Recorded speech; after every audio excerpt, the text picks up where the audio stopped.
Hi everybody, welcome back to my channel, and if you're new to my channel, hello, my name is Gabby and welcome. If you've never been here before, never watched any of my videos, have no idea what I do. I cover true crime cases, and all the cases that I cover are a little bit older. They're all basically 20 years or older, so if that's something that you might be interested in, maybe go down below, click that subscribe button, and also make sure to turn on the post notifications to be notified every time that I upload. So today we are going to be going over a case that has been requested for me to do quite a few times, a Jane Doe case where the doe was identified back in 2019, but the murder itself in this case is still unsolved. We are taking this one back to the early 1980s. This case begins in Windsor Township, one of 14 townships in Lawrence County, Ohio. It's an area where not much happens, at least not much that ever makes national news. All that would change, though, on the evening of April 21st of 1981. A gruesome discovery would be made in a cistern along McKinney Creek and Greasy Ridge. Two teenage girls were playing in a rural area on a property where the home on this property had burned down a few years prior.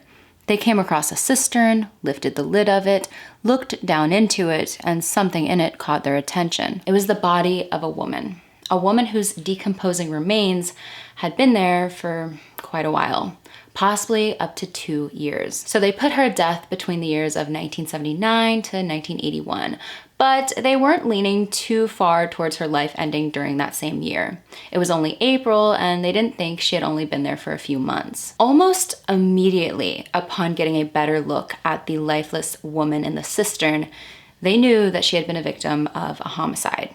There was a rope around her neck, and she had been weighed down by cinder blocks that had been tied to that rope around her neck. Authorities took her body out of the cistern, and an autopsy was performed on May 12th of 1981.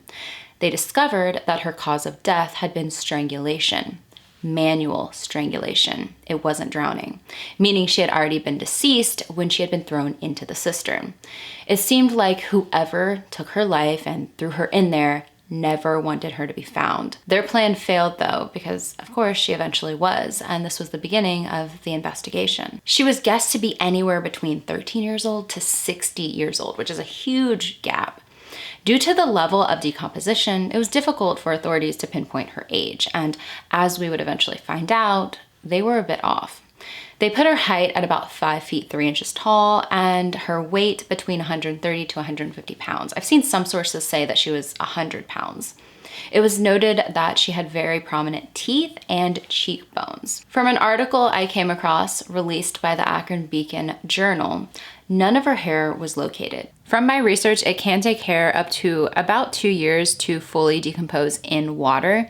So this also made them lean more towards the theory that she had been in there for about 2 years. Along with her hair, her eyes had also decomposed fully, so they did not know her eye color. She was also missing 2 of her front teeth.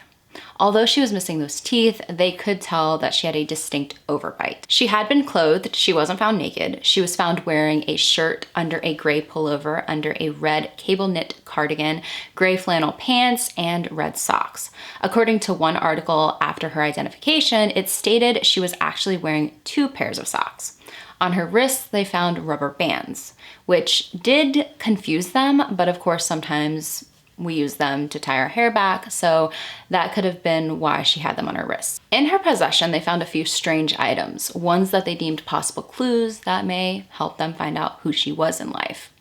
On her, she had a Jerry Falwell coin, a bus ticket, a pay stub, and a key. This key went to a locker located at the Greyhound bus terminal on 4th Avenue in Huntington, West Virginia, which is right across the Ohio River from Chesapeake, Ohio. The Lawrence County Sheriff's Office did everything they could to try to give this nameless woman her name back, but they kept hitting dead end after dead end in their attempts to do so. The county coroner at the time in Lawrence was Dr. Harry Nenny. His son, Bill Nenny, was the Lawrence County coroner investigator. This case would actually be his first one, and he spent decades trying to solve it. According to him, one of the main things to obviously look at was the key to the locker, but he was told different things about it. One investigator told him that when they opened the locker in Huntington, that it contained some personal items that obviously belonged to the Jane Doe, including clothes, a bus ticket for the Greyhound, and some personal family photos. These items have never been located though. It's a mystery as to what happened to them if they ever existed at all. Another investigator stated that when they searched the locker, it had been cleared out, that nothing was in it. Nenny though, he believes possibly the first investigator I mentioned was a bit confused.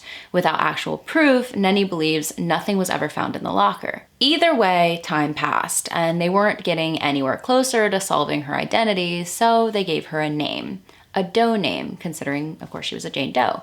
They called her Chesapeake Jane Doe, even though she wasn't necessarily found in Chesapeake. She was found near it. Or most people through the years called her Belle in the Well, which I'm not entirely sure why more people went with that. Possibly it's because it kind of has a ring to it. Even though she was called Belle in the Well, she wasn't technically found in a well, she was found in a cistern, which I didn't even really know the difference between the two when I first was researching into this case. If you are curious about the difference there, according to onetownplumber.com, wells and cisterns both deliver water, but they do it in very different ways. Cisterns of various sizes are used for water storage all over the world. Cisterns can be found above and below ground in a number of layouts. However, a well allows you to collect water from a groundwater source, such as a spring or underground stream. Now, there was very little to go off of when it came to this case.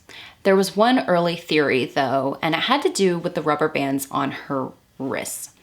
The area she was found in was off a main path, an area where a local motorcycle gang hung out at, and apparently motorcyclists would tie back their clothing with rubber bands so the clothing wouldn't be flapping around everywhere while they were riding. They thought that maybe she had been a part of a motorcycle gang or knew people in a motorcycle gang, or was a victim of people who were in a local motorcycle gang.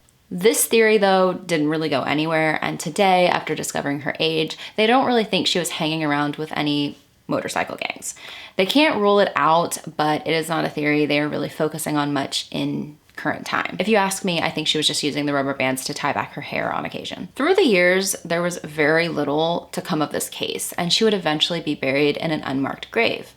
Nenny believed that people would possibly tarnish the grave marker if there was one there. This case would close after they were seeing no promising results, and Nenny had truly been the only one working on this case. He was really the main guy in charge of it, and he just didn't know what else to do. A forensic anthropologist, though, named Elizabeth Murray at Mount St. Joseph University, and a consultant who worked for the National Missing and Unidentified Persons System, started discussing the case details together. They started working on it separately and wanted to see if they could do anything more to help discover who Belle in the Well was in life. They reached out to Nenny, and the case would be officially reopened in the year 2009. 2 years later is when the Jane Doe's remains would be exhumed to conduct an X-ray and create a dental chart.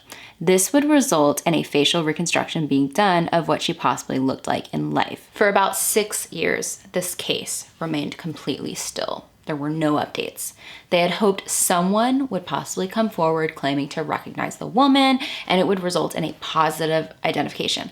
But it didn't seem like that was going to happen, so they eventually tried some new methods. In February of 2017, Elizabeth Murray met Colleen Fitzpatrick, who we have discussed quite a few times here on my channel before. She is the founder of Identifinders and a co-founder of the DNA Doe Project.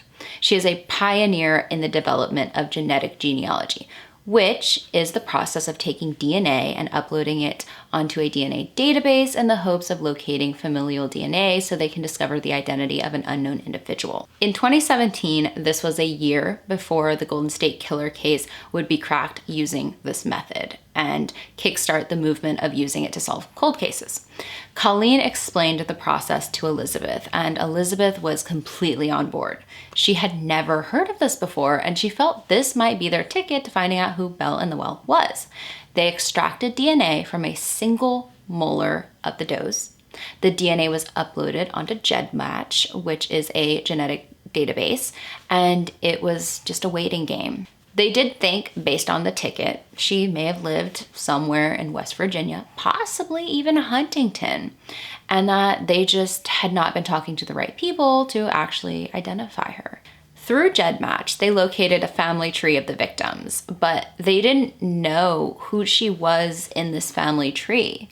In March of 2018, they came across a woman on this family tree and actually moved on from this woman because they believed that the woman was too old to be their Jane Doe. They would actually be completely wrong. It was her, and they eventually circled back to her. 2 months later, another facial reconstruction was released of her. This one done by Samantha Molnar, a forensic artist for the Ohio Bureau of Criminal Investigation. There was not a lot for her to go off of when it came to doing this reconstruction. She told the Akron Beacon Journal, "People expect forensic art to be an exact science, and it's definitely not. I want it to be perfect, and I want it to be exactly what that person looked like, and I get frustrated. You don't always have the information that you need." They state that the case took about 14 months to solve after her DNA was officially uploaded into a genetic database. One thing that made it a bit discouraging when it came to finding out who she was in this family tree was the fact there was a lot of intermarriage going on when it came to her maternal side of the family, meaning a lot of family marrying other family, a lot of cousins marrying cousins. Volunteers working for the nonprofit constructed a family tree of hers with 43,130 people in it. They did come to the conclusion that she was, in fact, the woman they brushed over previously. One of this woman's distant relatives, Paula Solar of Huntington, West Virginia, dedicated a lot of her time to genealogy work for her family. She was reached out to by the other co-founder of the DNA Doe Project, Margaret Press, regarding their doe. Paula helped in any way she could. This doe had children, and a DNA test was conducted, and the Jane Doe's DNA was compared directly to an alleged daughter of the victim, and it was a match. In July of 2019, after 38 years, Belle in the Well was positively identified as Louise Virginia Peterson Flesher.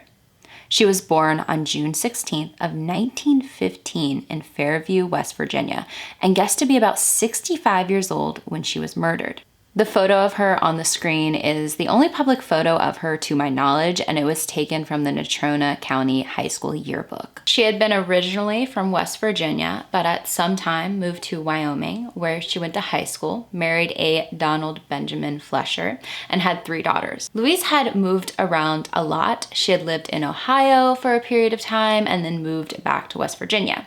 It is believed she had also spent time in Oregon and Nevada. At the time of her death, she was actually completely estranged from her family, which is why she was never reported missing.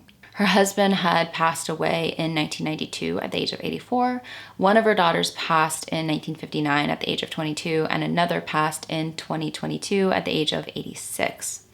Only one of her daughters is still alive today, and it seems like her family really wants to keep private when it comes to this case. Bill Nenny stated, "I spent so many years of not knowing that I guess when you tell me who she is, it's like it's alien to me. I don't know how to describe that.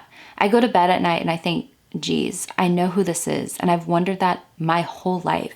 Now that's changed and I need a new purpose." Which that does happen a lot with investigators, detectives, even just sleuths that work from their home who spend so many years working on a case, either trying to find out who the person was or who killed them, any sort of mystery that goes along with a cold case. And once that is solved, they almost don't know what to do. Although all these years have passed and Bill Nenny has retired quite a while ago, authorities today are still hoping that they can solve this case fully. Due to the condition of her remains, they were never able to obtain DNA from a possible killer, which is one of the most unfortunate aspects of this case. Their main hope is that someone from the public will come forward with new information that eventually will help them solve this case. The Lawrence County Sheriff's Office urges anyone from the public with any information on the murder of Louise Virginia Peterson Flesher to contact them at 740-532-3525. I also want to mention that when this case was solved, anyone whose DNA was on GEDmatch automatically had their DNA available to be used for the process of genetic genealogy. Now is completely different. There has been a change made where people can opt out of that. If you do have your DNA on a genetic database in the hopes of helping a case, you have to make sure that you opt in. This case was amazing. It was very important to us because it was so challenging. This stresses the limits of what we can do. You're not going to get away with injustice here in Lawrence County. We're going to be able to use that same DNA technology to track felons down and people that commit these heinous crimes. The case of Belle in the well, with a name like that and the way that she was found, it almost became like a spooky tale that they told in that area for so many years. But she was an actual person, and through science, they were able to identify her and get closer to completely solving her case. Thank you all for taking a little bit of time out of your day to hear about this case. And if there are any cases that you possibly want me to cover here on my channel, make sure to send those requests over to gabulosiscaserequests@gmail.com. I hope you all have a great rest of your day. Stay safe wherever you are, and I will see you all in the next one.